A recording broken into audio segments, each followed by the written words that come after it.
திரு SN. Balasubramanian அவர்கள் 18-10-2024 அன்றும், திரு மா. தண்டபாணி அவர்கள் 27-10-2024 அன்றும், திரு கி. செல்வராஜ் அவர்கள் 8-11-2024 அன்றும், திரு ஏ. கோதண்டம் அவர்கள் 12-11-2024 அன்றும், திருமதி மார்கரெட் எலிசபெத் பிலிக்ஸ் அவர்கள் 20-11-2024 அன்றும் மற்றும் திரு சி. சுப்பராயர் அவர்கள் 29-11-2024 அன்றும் மறையுற்ற செய்தியினை இப்பேரவைக்கு மிகவும் வருத்தத்துடன் தெரிவித்துக் கொள்கிறேன். திரு ஜ. முகமது கனி அவர்கள் 1985 முதல் 88 ஆண்டுகளில் புதுக்கோட்டை தொகுதியிலிருந்து தமிழ்நாடு சட்டமன்ற பேரவைக்கு தேர்ந்தெடுக்கப்பட்டு சீரிய முறையில் பணியாற்றினார்கள். திரு எஸ்.ஆர். ஜெயராமன் அவர்கள் 1991 முதல் 96 ஆண்டுகளில் சேலம் 1 தொகுதியிலிருந்து தமிழ்நாடு சட்டமன்ற பேரவைக்கு தேர்ந்தெடுக்கப்பட்டு திறம்பட பணியாற்றினார்கள். திரு பி.எம். தங்கவேல் ராஜ் அவர்கள் 1980, 84 மற்றும் 85, 88 ஆகிய ஆண்டுகளில் கிருஷ்ணராயபுரம் தொகுதியிலிருந்து தமிழ்நாடு சட்டமன்ற பேரவைக்கு தேர்ந்தெடுக்கப்பட்டு செவ்வனே பணியாற்றினார்கள்.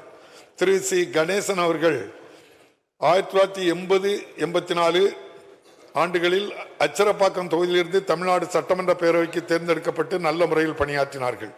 திரு கோ. ரமேஷ் அவர்கள் 2011, 16 ஆண்டுகளில் திருப்பத்தூர் தொகுதியிலிருந்து தமிழ்நாடு சட்டமன்ற பேரவைக்கு தேர்ந்தெடுக்கப்பட்டு சிறப்புற பணியாற்றினார்கள். சி. சண்முகம் அவர்கள் 1989, 91 மற்றும் 1996, 2001 ஆகிய ஆண்டுகளில் ஆலந்தூர் தொகுதியிலிருந்து தமிழ்நாடு சட்டமன்ற பேரவைக்கு தேர்ந்தெடுக்கப்பட்டு சிறந்த முறையில் பணியாற்றினார்கள். டாக்டர் வே. புருஷோத்தமன் அவர்கள் 1991, 96 ஆண்டுகளில் பெண்ணாகரம் தொகுதியிலிருந்து தமிழ்நாடு சட்டமன்ற பேரவைக்கு தேர்ந்தெடுக்கப்பட்டு பாராட்டத்தக்க வகையில் பணியாற்றினார். திரு க. சுந்தரம் அவர்கள் 1989, 91 மற்றும் 1996, 2001 ஆகிய ஆண்டுகளில் பொன்னேரி தொகுதியிலிருந்து தமிழ்நாடு சட்டமன்ற பேரவைக்கு தேர்ந்தெடுக்கப்பட்டு செவ்வனே பணியாற்றினார்கள். மேலும் 90, 91 மற்றும் 96, 2001 ஆண்டுகளில் அமைச்சராகவும் நன்கு பணியாற்றினார்கள். திரு ஓ. ராமச்சந்திரன் அவர்கள் 1991, 96 மற்றும் 96, 2001 மற்றும் 2001, 2006 ஆகிய ஆண்டுகளில் கம்பம் தொகுதியிலிருந்து தமிழ்நாடு சட்டமன்ற பேரவைக்கு தேர்ந்தெடுக்கப்பட்டு சீரிய முறையில் பணியாற்றினார்கள். திரு எஸ்.என். பாலசுப்ரமணியன் அவர்கள் 1996, 2001 ஆண்டுகளில் பவானி தொகுதியிலிருந்து தமிழ்நாடு சட்டமன்ற பேரவைக்கு தேர்ந்தெடுக்கப்பட்டு திறம்பட பணியாற்றினார்கள்.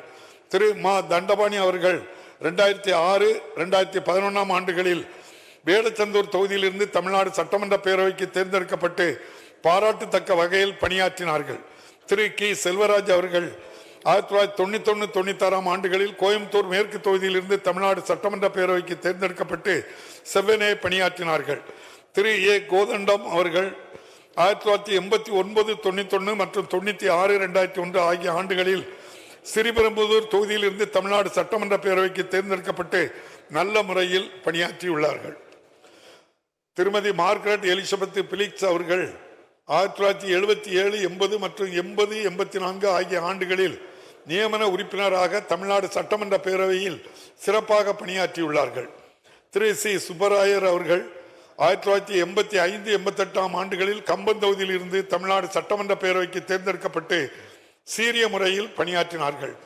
முன்னாள் உறுப்பினர்களது மறைவால் அவர்களை பிரிந்து வருந்தும் அவர்தம் குடும்பத்தினருக்கு ஆழ்ந்த இரங்கலையும் அனுதாபத்தையும் இப்பேரவையின் சார்பிலும் என் சார்பிலும் தெரிவித்துக் கொள்கிறேன். மறைந்த பெருந்தகைகளுக்கு மரியாதை செலுத்தும் வகையில் மாண்புமிகு உறுப்பினர்கள் அனைவரும் எழுந்து நின்று 2 மணித்துளிகள் அமைதி காக்குமாறு கேட்டுக்கொள்கிறேன். இரங்கல் தீர்மானங்கள். திரு ரா. சம்பந்தன் இலங்கை தமிழர்களின் முதுபெரும் தலைவர் அவர்கள் மறைவு குறித்து இலங்கை தமிழர்களின் முதுபெரும் அரசியல் தலைவரும் தமிழ் தேசிய கூட்டமைப்பின் தலைவருமான திரு ரா. சம்பந்தன் அவர்கள் 30/6/2024 அன்று மறைவுற்ற செய்தி அறிந்து பேரவை அதிர்ச்சியும் ஆற்றொன்னா துயரமும் கொள்கிறது. இலங்கை தமிழ் மக்களின் உரிமைகளுக்காக தனது வாழ்நாளெல்லாம் குரல் கொடுத்த மாபெரும் அரசியல் ஆளுமையான திரு ரா. சம்பந்தன் அவர்கள் நாடாளுமன்ற உறுப்பினராக அரை நூற்றாண்டு காலம் ஆற்றிய பங்களிப்பும் அதிகார பகிர்வுக்கான அறவழி போராட்டங்களும் அவரை இலங்கை அரசியலில் போற்றத்தக்க தலைவராக விளங்கச் செய்துள்ளது. இலங்கை நாடாளுமன்றத்தின் எதிர்க்கட்சி தலைவராக பணியாற்றி அனைத்து தரப்பு மக்களின் அன்பையும் ஆதரவையும் பெற்றவர். அன்னாரது மறைவால் அவரை இழந்து வாடும் அவரது குடும்பத்தினருக்கும் இலங்கை தமிழ் மக்கள் உள்ளிட்ட அனைவருக்கும் இப்பேரவை தனது ஆழ்ந்த இரங்கலையும் அனுதாபத்தையும் தெரிவித்துக் கொள்கிறது. திரு புத்ததேவ் பட்டாச்சாரிய மேற்கு வங்க மாநிலத்தின் முன்னாள் முதலமைச்சர் அவர்கள் மறைவு குறித்து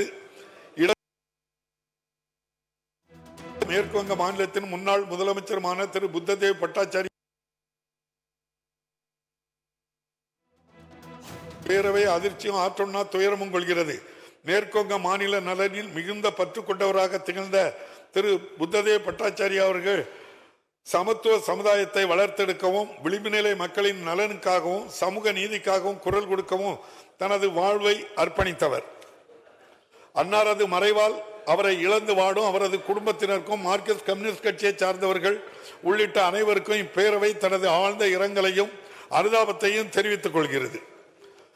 ஜெனரல் எஸ் பத்மநாபன் இந்திய ராணுவ முன்னாள் தலைமை தளபதி அவர்கள் மறைவு குறித்து இந்திய ராணுவ முன்னாள் தலைமை தளபதி ஜெனரல் எஸ் பத்மநாபன் அவர்கள் 18/8/2024 அன்று மறைவுற்ற செய்தி அறிந்து பேரவை அதிர்ச்சியும் ஆற்றொன்னா துயரமும் கொள்கிறது.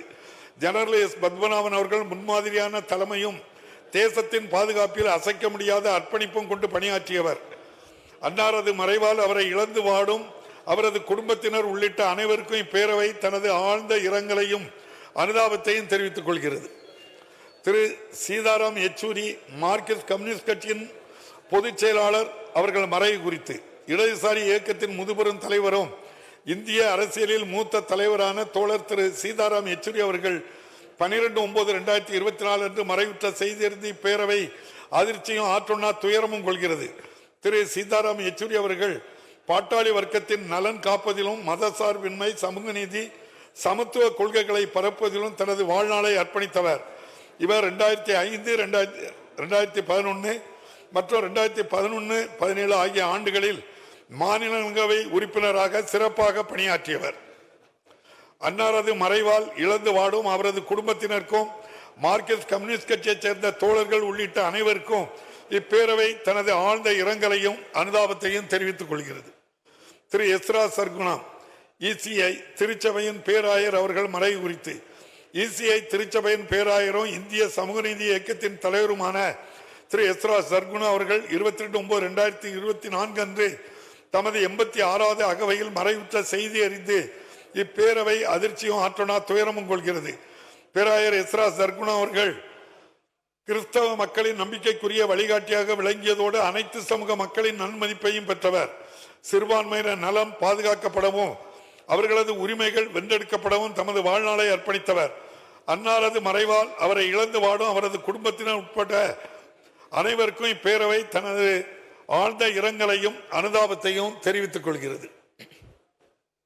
திரு ரத்தன் டாடா பிரபல தொழிலதிபர் அவர்கள் மறைவு குறித்து பிரபல தொழிலதிபர் திரு ரத்தன் டாடா அவர்கள் 9/10/2024 அன்று மறைவுற்ற செய்தி அறிந்து பேரவை அதிர்ச்சியும் ஆற்றொன்னா துயரமும் கொள்கிறது. திரு ரத்தன் டாடா அவர்கள் டாடா நிறுவனத்தை உலகம் முழுவதும் விரிவடை செய்து உலகின் முன்னணி தொழிலதிபராகவும் இந்திய தொழில்துறையின் பெரும் தூணாக விளங்கிய போதும் எளிமையும் மனிதநேயத்தின் அடையாளமாக திகழ்ந்தவர். பத்மபூஷன் மற்றும் பத்ம விபூஷன் ஆகிய உயரிய விருதுகளை பெற்று பெருமைக்குரியவர். அன்னாரது மறைவால் அவரை இழந்து வாடும் அவர்தம் குடும்பத்தினர் உள்ளிட்ட அனைவருக்கும் இப்பேரவை தனது ஆழ்ந்த இரங்கலையும் அனுதாபத்தையும் தெரிவித்துக் கொள்கிறது. திரு முரசொலி செல்வம் அவர்கள் மூத்த பத்திரிகையாளர் அவர்கள் மறைவு குறித்து சிறந்த எழுத்தாளரும் மூத்த பத்திரிகையாளர்களும் முரசொலி நாளிதழின் நிர்வாக ஆசிரியருமான திரு முரசொலி செல்வம் அவர்கள் 10/10/2024 அன்று மறைவுற்ற செய்தி அறிந்து இப்பேரவை அதிர்ச்சியும் ஆற்றொன்னா துயரமும் கொள்கிறது.